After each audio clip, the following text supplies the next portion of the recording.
UW360 is proudly supported by BECU, a not-for-profit member-owned credit union. Pacific Office Automation, copy, print, workflow, and IT. Problem solved.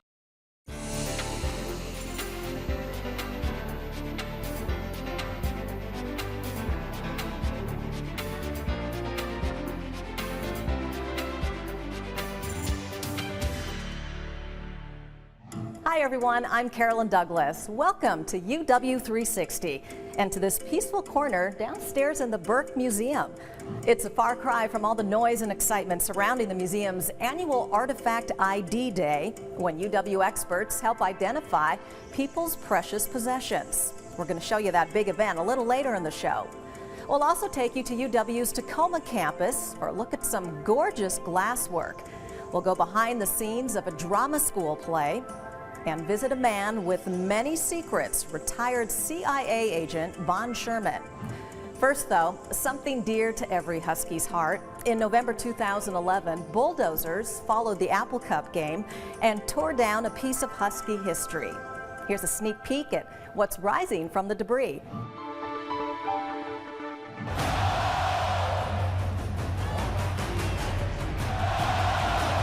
November 5th, 2011, the Huskies charged from their famed tunnel entrance. The great moments of history that have taken place in Husky Stadium will never be forgotten. And this one is for the record books. You see, it's the final game on a field dating back to the 1920 opening of the original stadium. From the practical perspective, the stadium was in dire need of some physical improvement. It was becoming almost to the point of a life safety issue. Chip Lightham is the Associate Athletic Director and the university point person for rebuilding a football icon. So that had to be faced, and that happened about 6 years ago, where we had one catastrophic failure of one stairway that dropped in the middle of the winter, which really got our attention. So the grand old lady had to come down.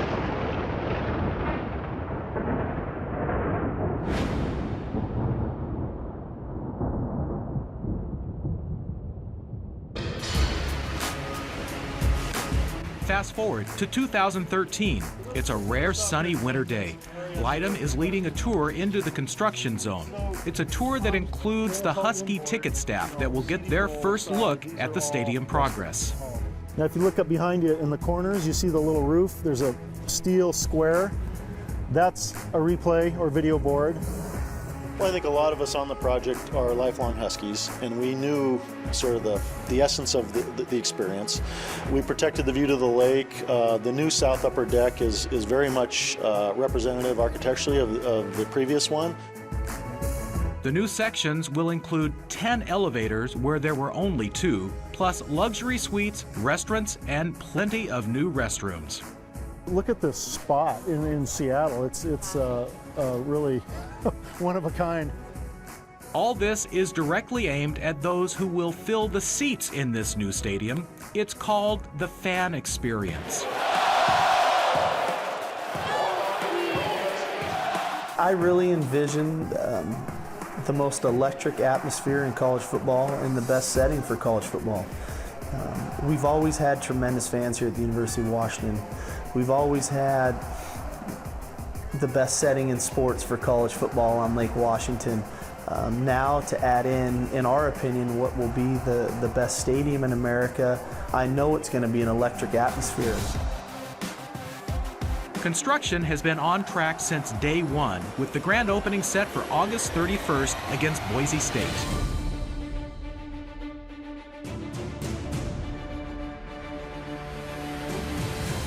I really feel like from 2013 and on, this is our time, and it's our time to seize the moment, and I want our fans and supporters to be ready for it, because it's going to be a great ride. And if you're going along for that ride and want a little inside info for the best new seat, I think if I was going to stand there as a team ran out, I would probably pick the northwest corner so you could see out to the lake and watch the players run toward the lake. That's my own opinion, but there's not going to be a bad seat in the house. The stadium opens August 31st for the Huskies game against Boise State. Stay with us. We'll be back with some other treasured bits of history as UW360 continues.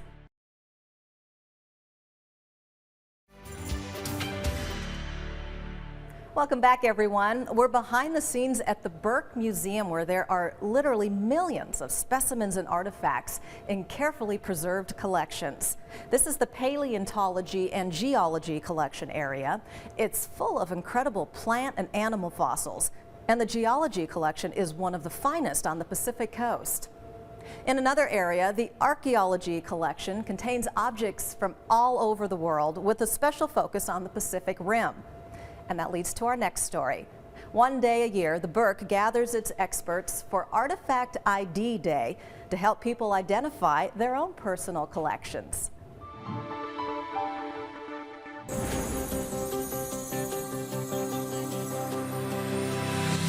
By the hundreds they came, carrying a parade of artifacts and treasures, all with a story to tell.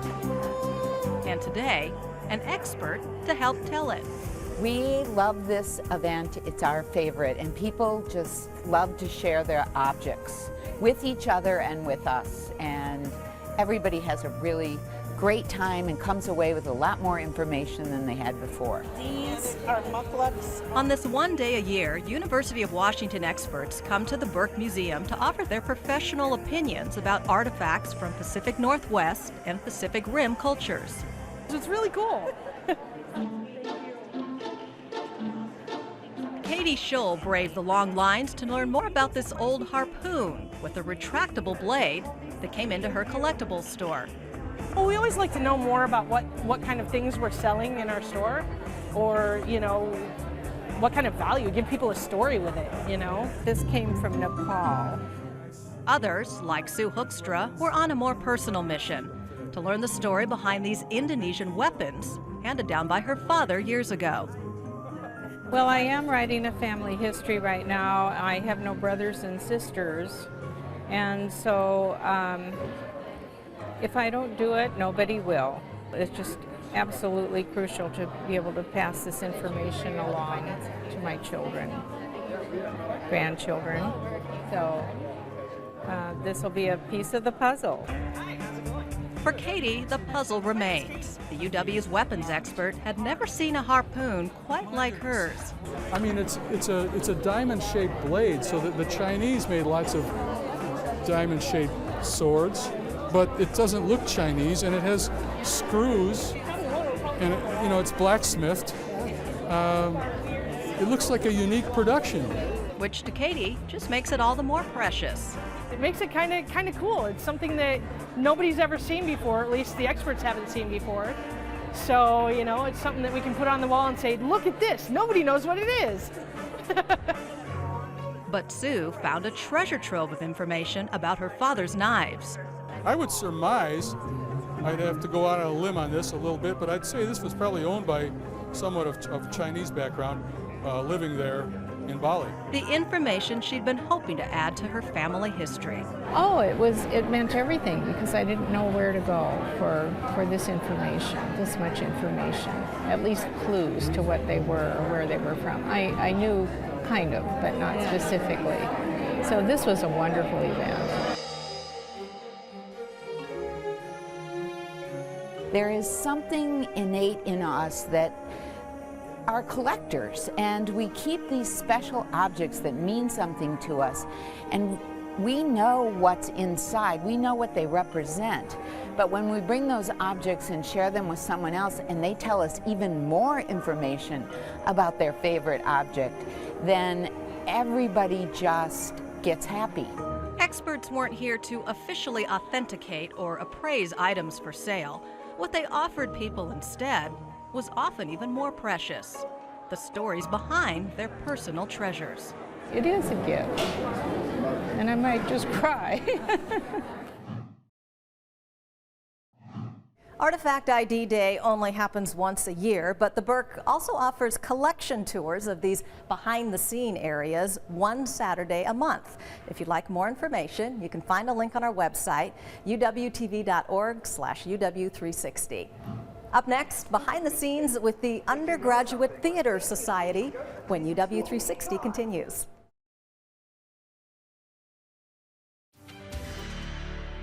Welcome back to UW360. Were you ever in a school play? If so, this next story should bring back some memories. Come to the UW Drama School's Cabaret.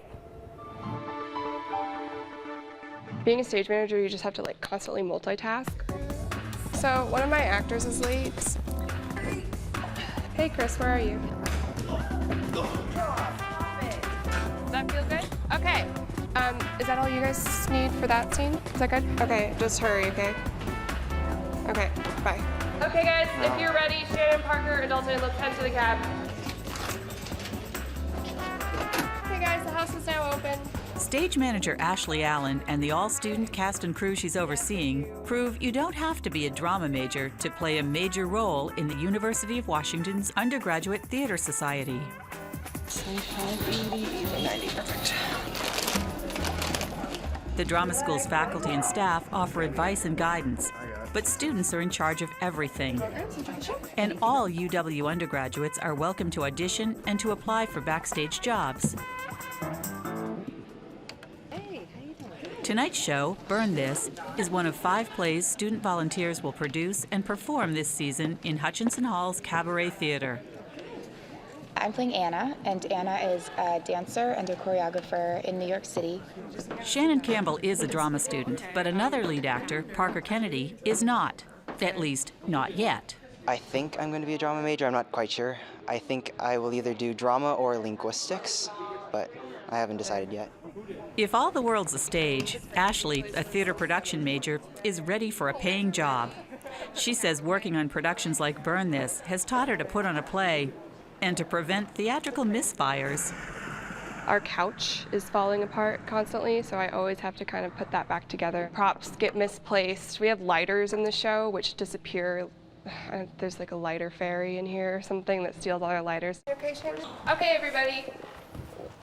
You know what to do. 50%, please. A nightly half-speed rehearsal of the fight scenes is one of the final pre-show activities. It's a precaution to ensure no one gets hurt. You're too stupid for me to stay with. If you know something, or think you do, you should go to the police and just... God! Oh! Oh! Nobody does that. Okay, so now get into costumes for top of show. Dashing up to the catwalk, Ashley now prepares for her job as lighting director. I just have to press a button and the lights change. And this is my soundboard app, and he runs sound for me, so I call all the sound. We have a lot of cool music in this show. As the audience files into the Cabaret Theater, 1 floor up, rehearsal is underway for the undergrad's next show, Cyrano. This particular translation is a fairly new one. It's very exciting. It's written in rhyming verse. Ready? With grace I toss away my hat and drape this cloak so very bland upon my waiting arm like that, drawing my sword held high in hand. Ben Phillips, the Undergraduate Theater Society's executive director, is directing Cyrano. Tonight, he's overseeing the dangerous and meticulous rehearsal needed to make the classic play's sword-fighting sequence realistic and exciting to watch. Will losing a nose teach one to keep his head? UTS is an opportunity to put what you learn in the classroom into practice right now. We do a whole range of shows, everything from musicals to contemporary dramas, classical pieces, new experimental works. As UTS has continued to grow, our audience base has grown a lot, and we have people from all over the university and all over Seattle coming to see our shows. Yes, yes, well done.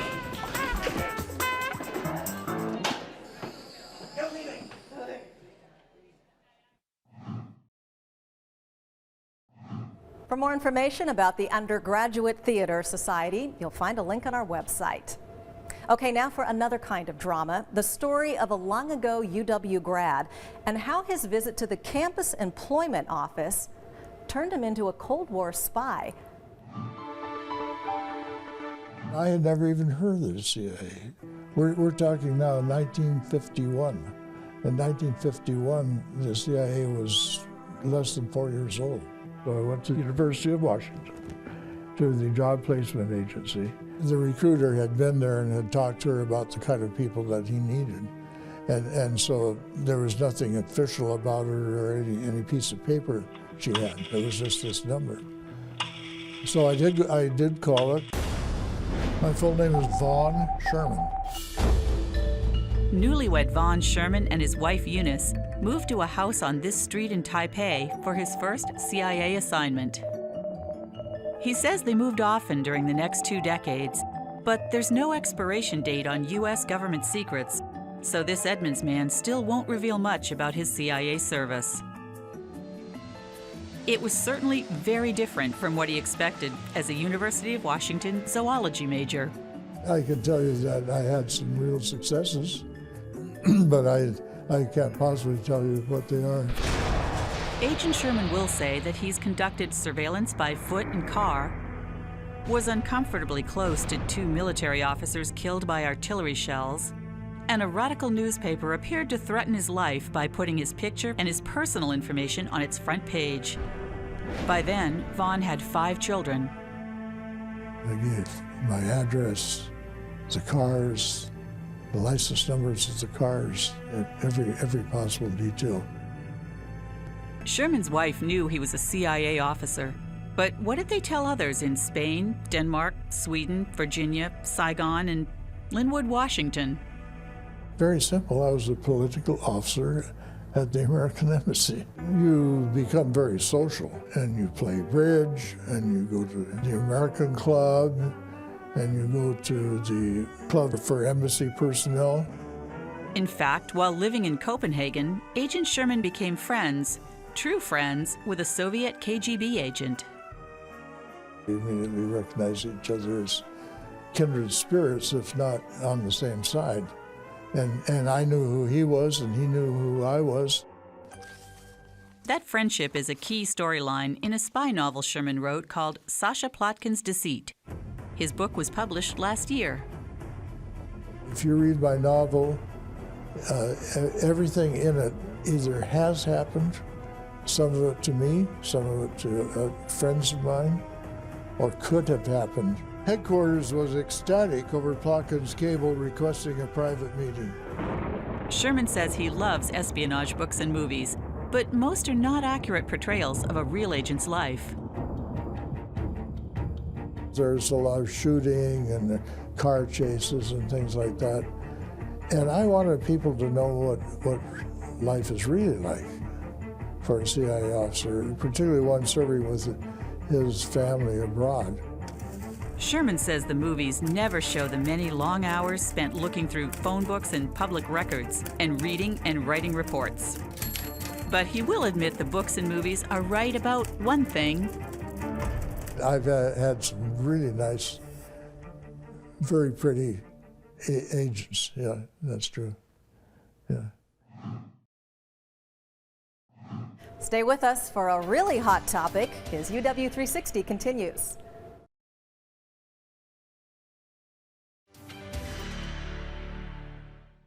Welcome back, everyone. We're headed to UW Tacoma now, where students are learning to work in the red-hot world of glass art.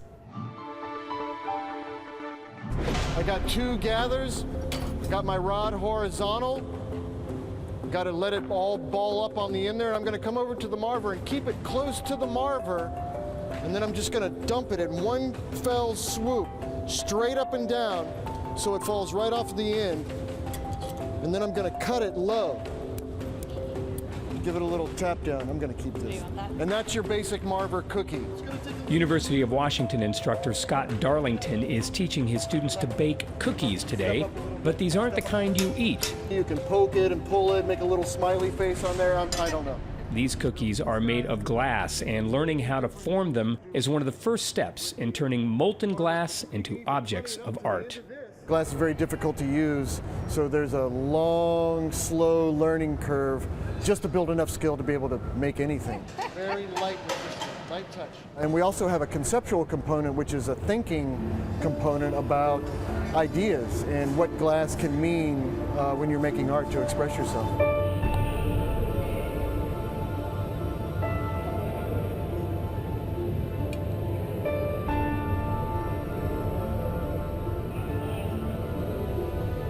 These students are undergraduates in University of Washington Tacoma's new Glass Arts curriculum. Working in collaboration with Tacoma's Museum of Glass, students get to experiment in the museum's state-of-the-art hot shop, where the glass in the furnace can reach temperatures of more than 2,000 degrees. Nice cylinder food. Good rolling. The theme of this quarter is creation myths. Students are asked to tap their spirituality, their beliefs about alternate histories, or something they make up themselves, and express those ideas in glass. Glass can be anything. It's beautiful and it's ugly and it's difficult and it's heavy and thin and light and dangerous and strong, and it's so many different things.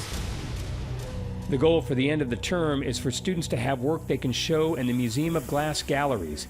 It's one part of this brand new partnership called the Institute of Glass, where students not only create, but curate.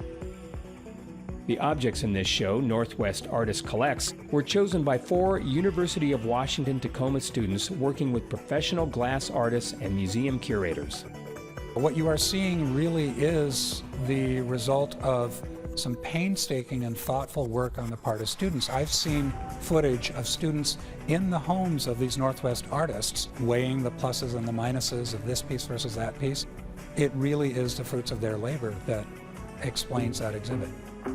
The Institute of Glass's emerging program, with its tempting promise of hands-on glass creation and gallery presentations, is already proving to be immensely popular. There is more demand for both the internships and the glass class than we can possibly meet at this time. The museum here is a real gem for this area. So for the university and the museum to get together to take part in that culture is really, really important. So I think that this is a great start to university level education in this area. You're just kind of rocking it. I wish you to roll it. And that's it for this edition of UW360. You can catch this episode again on our website, uwtv.org/UW360, where you'll also find links to more information on everything we've covered today. Thank you for watching, and I'll see you next time with all news stories from the University of Washington. Wardrobe for Carolyn Douglas is provided by C'est La Vie, located in downtown Edmonds and in Renton at The Landing.